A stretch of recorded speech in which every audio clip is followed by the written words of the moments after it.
10 bilyong piso. Hindi po birong halaga ng pork barrel na di umano'y napunta sa ilang pekeng non-government organization.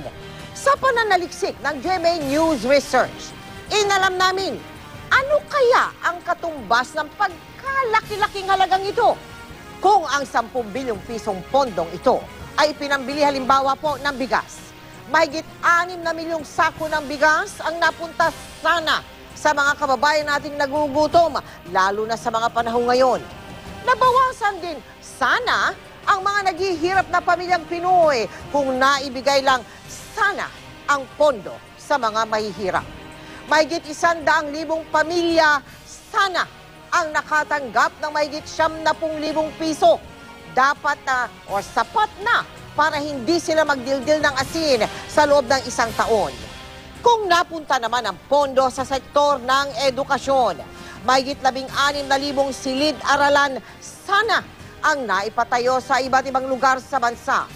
Kung inilaan naman ang 10 bilyong pisong pork barrel na ito sa agrikultura, malamang lahat ng magsasaka may masaganang ani dahil halos 8 milyong sako ng urea fertilizer sana ang naipamahagi sa kanila para magamit sa kanilang pagtatanim.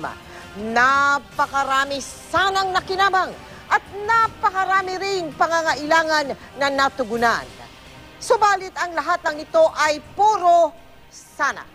Dahil ang 10 bilyong pisong pondo, sinasabing napunta sa bulsa ng iilan, lumalabas din na bilyong-bilyong piso pala mula sa Pork Barrel Fund ang inilaan noon para sa mga proyektong kontrabaha.